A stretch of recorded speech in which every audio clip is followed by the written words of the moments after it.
మొత్తానికి చాలా ఉత్కంఠ భరితంగా సాగిన ఎన్నిక తర్వాత రిజల్ట్స్ దాదాపు ఖరారైపోయాయి.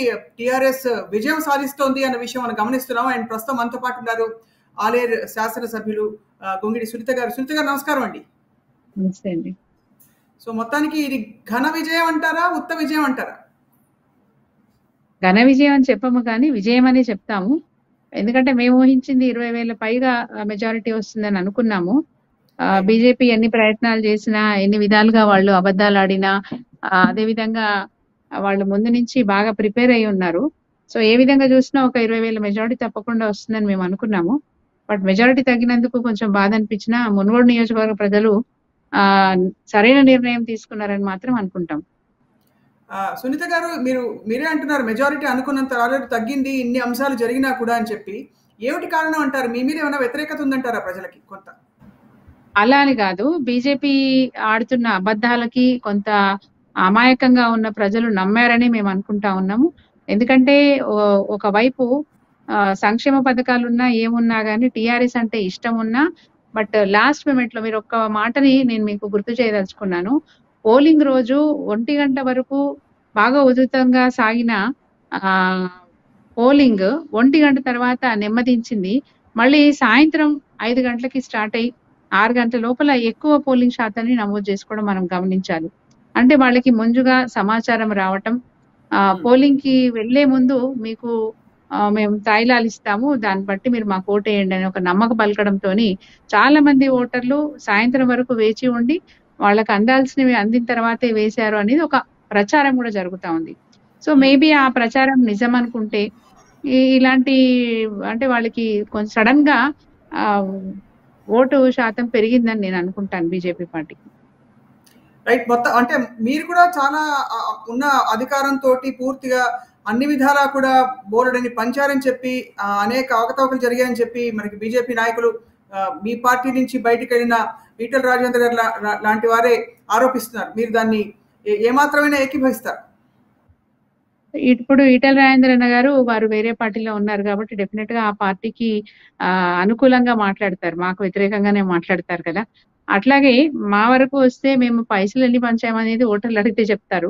అది పైసల విషయం కాదు. మేము సంపూర్ణంగా ప్రయత్నం చేసింది ప్రజలకి ఇప్పటి వరకు ఈ రాష్ట్ర ప్రభుత్వం అందిస్తున్న సంక్షేమ పథకాలు కానీ, అదేవిధంగా ఈ రాష్ట్ర ప్రభుత్వం పేద ప్రజలకి, గ్రామీణ ప్రాంతాల్లో ఉన్న వాళ్ళకి అన్ని అనుకూలమైనటువంటి నిర్ణయాలు ఏ విధంగా తీసుకుంటుంది, పక్క రాష్ట్రాల్లో పరిస్థితి ఏంటి, మన రాష్ట్రంలో పరిస్థితి ఏంటి అనేది చెప్పడానికి, వాళ్ళకి అర్థమయ్యేటట్టుగా మేము చెప్పడానికి ప్రయత్నం చేసినాం తప్ప అంతకు మించి ఏమీ లేదు.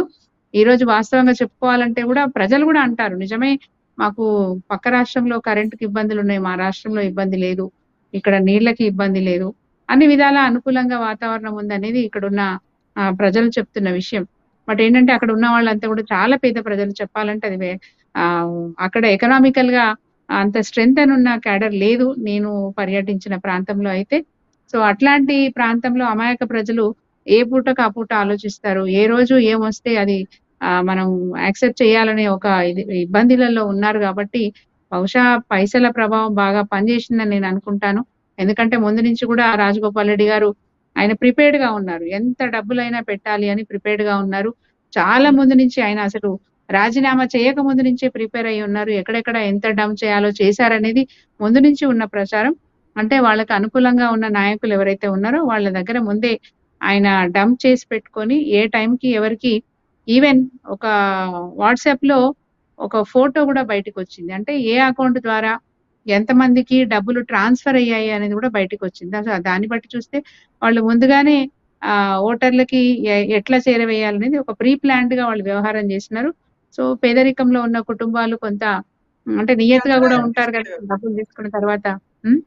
మీ అంచనా ఏమిటి? అసలు ఎంత పంచారు వాళ్ళని మీ ఆరోపణ? అంటే మీ అంచనా అంటే వాస్తవంగా మేము ఓటడడానికి వెళ్ళినప్పుడు కొన్ని కుటుంబాల వాళ్ళైతే డైరెక్ట్ గా మొహం పట్టుకొని అడిగారు, 30,000 ఇస్తారన్నారు ఏమైంది, బంగారం ఇస్తానన్నారు ఏమైంది, 50 పోయింది, 30 పోయింది, బంగారం పోయింది, ఏమీ లేదా అని అడిగారు. పుట్టిగా దండం పెట్టి వెళ్తారా, ఊరికే కారు కోటేయమని చెప్పి అడుగుతారా, ఏమి ఇవ్వరా? ఇట్లా అంటే మేము పెన్షన్ వస్తుంది కదమ్మా, కేసీఆర్ గారు మీకు మంచి చేస్తున్నారు కదమ్మా అంటే ఇచ్చినారులే. ఇప్పుడేమి ఇస్తారో చెప్పండి అని అట్లా మాట్లాడిన సందర్భాలు కూడా మేము ఎదుర్కొన్నాం వాస్తవంగా. అంటే వాళ్ళని మెంటల్ గా బాగా ప్రిపేర్ చేశారు. డబ్బులు ఎవరికి ఇస్తే వాళ్ళు కోటేయాలని ప్రిపేర్ చేసి ఉంచారు. అట్లాంటి ఎక్సర్సైజ్ అక్కడ జరిగింది కాబట్టి ప్రజలలో అంచనాలు కూడా పెరిగినాయి. సో ఆ డిసప్పాయింట్మెంట్ కూడా కనిపించింది. అంటే టిఆర్ఎస్ క్యాడర్ వాళ్ళ దగ్గరికి వెళ్ళి ఏమి ఇవ్వట్లేదు ఓటుకు అనే డిసప్పాయింట్మెంట్ కూడా కనిపించింది. మొత్తం మీద ఒక మాట మాత్రం ఒప్పుకోవాలండి. అంటే మొన్న పార్టీ మారి తన గుర్తు హస్తం గుర్తా పువ్వు గుర్తా కూడా తెలియని అంటే కొంచెం కన్ఫ్యూజన్లో ఉన్న ప్రజలు దాదాపు మీకు 10,000 ఓట్ల దూరంలోనే రాజగోపాల్ రెడ్డి గారిని ఉంచారంటే అది మరి బీజేపీ బలం అనుకోవాలా, కోమటిరెడ్డి రాజగోపాల్ రెడ్డి బలం అనుకోవాలా, లేక మీ బలహీనత అనుకోవాలో మీరే చెప్పాలి.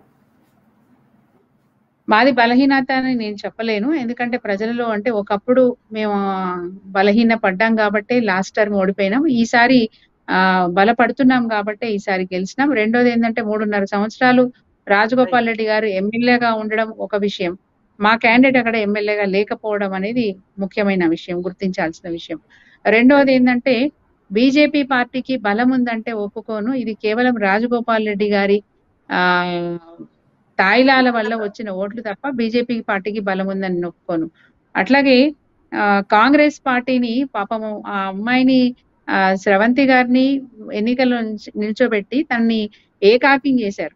ఒక విధంగా దీన్ని బట్టి అర్థమయ్యేది ఏంటంటే బీజేపీకి పడ్డ ఓట్లన్నీ కూడా కాంగ్రెస్ పార్టీ లోపాయికారిగా ఒప్పందం చేసుకొని బీజేపీ పార్టీకి ఓట్లు మళ్లించారని చెప్పగలను. ఎందుకంటే ఒకసారి చూడండి మీరు, హుజురాబాద్ ఎన్నికలలో అక్కడ కాంగ్రెస్ పార్టీ 3,000 ఓట్లు, ఇక్కడికి వస్తే డిపాజిట్ తగ్గించుకోవడానికే ప్రయత్నం చేసినారు తప్ప ఎక్కడ కూడా కాంగ్రెస్ పార్టీ చిత్తశుద్ధితో పనిచేయలేదు. ఆమెను ఒంటరిగా వదిలిపెట్టారు. రేవంత్ రెడ్డి గారు మాత్రమే 2 సార్లు 3 సార్లు ప్రచారానికి వచ్చినారు. మిగతా ఆ జిల్లాలో ఉన్న నల్గొండ జిల్లాలో ఉన్న పెద్ద పెద్ద నాయకులు, గతంలో పిసిసి అధ్యక్షునిగా వ్యవహరించిన ఉత్తమ్ కుమార్ రెడ్డి గారు కానీ, వారి సతీమణి పద్మావతి గారు కానీ, వారితో పాటు అంటే ఒకసారి ఎమ్మెల్యేగా చేస్తున్నారు. అట్లాగే మరి జానారెడ్డి గారు పెద్దలు, వారు అనేక శాఖలకు మంత్రులుగా పనిచేసినారు. వారికి పెద్ద అంటే చాలా సుదీర్ఘమైనటువంటి అనుభవం ఉంది.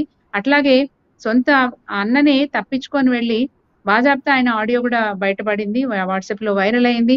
కాంగ్రెస్ పార్టీకి అవసరం లేదు, మీరు బీజేపీకి ఓటేయండి, మా తమ్ముడిని గెలిపించండి అని చెప్పి ఆయన ఒకవైపు ప్రచారం. ఇంకా విషయం ఏంటంటే ఉమ్మడి నల్గొండ అంటే నల్గొండ జిల్లాలో 5 మండలాలు, ఇటు యాదాద్రి భువనగిరి జిల్లాలో 2 మండలాలు ఉన్నప్పుడు యాదాద్రి భువనగిరి జిల్లాలో ఉన్న పార్టీ అధ్యక్షులు కూడా వచ్చి స్రవంతి గారికి ప్రచారం చేయకపోవడం అనేది, ఇదంతా చూస్తా ఉంటే వాళ్ళు 100% లోపాయకారిగా బీజేపీకి వాళ్ళ ఓట్లను మళ్లించారనేది స్పష్టంగా కనిపిస్తా ఉంది.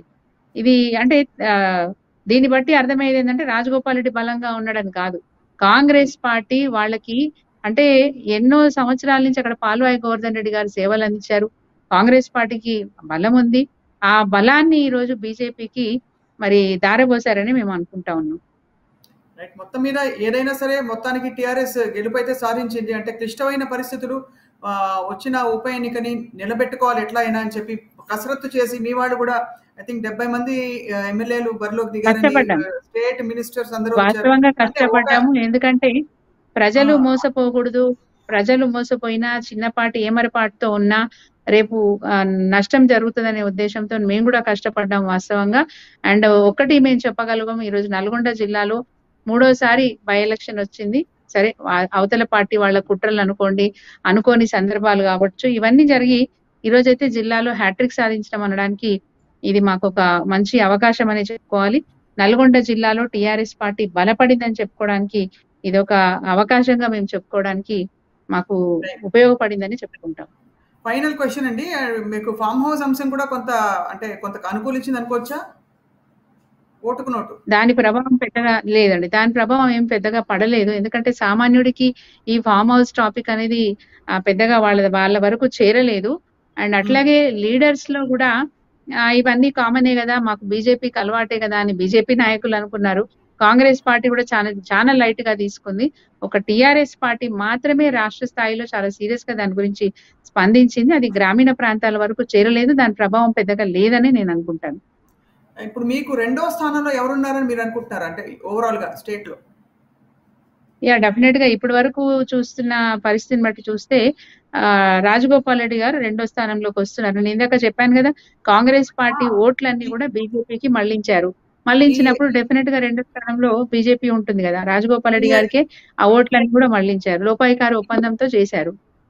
ఈ ఎలక్షన్ మాత్రమే కాదండి సునీత గారు, ఓవరాల్ గా స్టేట్ లో మీకు రెండో స్థానం ఎవరు? మీరు క్లియర్లీ బీజేపీ అని ఒప్పుకుంటున్నారా? బికాస్ ఒక రెండో స్థానం మాది అనే ఒక బలమైన సంకేతం ఈ రోజు ఈ ఉప ఎన్నిక ఫలితంతో కూడా వెళుతుంది.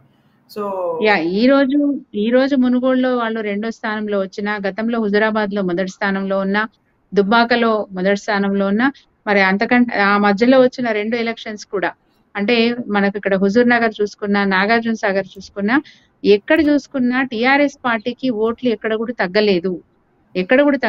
ఎక్కడైనా సరే లోపాయికారిగా కాంగ్రెస్ పార్టీ ఓట్లు అవతల వైపు మళ్లించడానికి చేసిన ప్రయత్నం మాత్రమే వాళ్ళకి కొంత ఓట్ల శాతాన్ని పెంచింది తప్ప ఇంకోటి కాదు. భవిష్యత్తులో కూడా నేను అంటే ఒక విషయాన్ని గట్టిగా చెప్పగలను, భవిష్యత్తులో కూడా తెలంగాణ రాష్ట్రంలో ప్రాంతీయ పార్టీగా ఉన్న టిఆర్ఎస్ పార్టీ మొన్న ఎలక్షన్స్ లో కూడా ఏ విధంగా అయితే 88 సీట్లు సాధించిందో, భవిష్యత్తులో మరి సెంచరీని తాకడానికి కూడా అవకాశాలు ఉన్నాయని చెప్తాను. రైట్. కానీ ఇప్పుడు మీరు బీఆర్ఎస్ తో బిజీ అయిపోతారేమో. పర్వాలేదు, అంటే 2 బాధ్యతలు నిర్వహిస్తాం తప్పకుండా. రైట్. సునీత గారు ధన్యవాదాలు, మొత్తానికి అభినందనలు, కంగ్రాచులేషన్స్. ఈ ఎన్నిక చాలా నిజంగా ఉత్కంఠభరితంగా ఏం జరుగుతుందో తెలియని పరిస్థితుల్లో మొదటి కొన్ని రౌండ్లు కసరత్తులు అటు ఇటు నువ్వా నేనా అని కొనసాగి మొత్తానికి క్లియర్ ఆధిక్యం మీకే ఉందని చెప్పి ప్రస్తుతం వెలువడుతున్న ఫలితాలు వేచి చూద్దాం. ప్రజల తీర్పు ముందు ఎలా ఉండబోతుందని చెప్పి ధన్యవాదాలండి. నమస్కారం. థ్యాంక్ యూ స్వప్న గారు.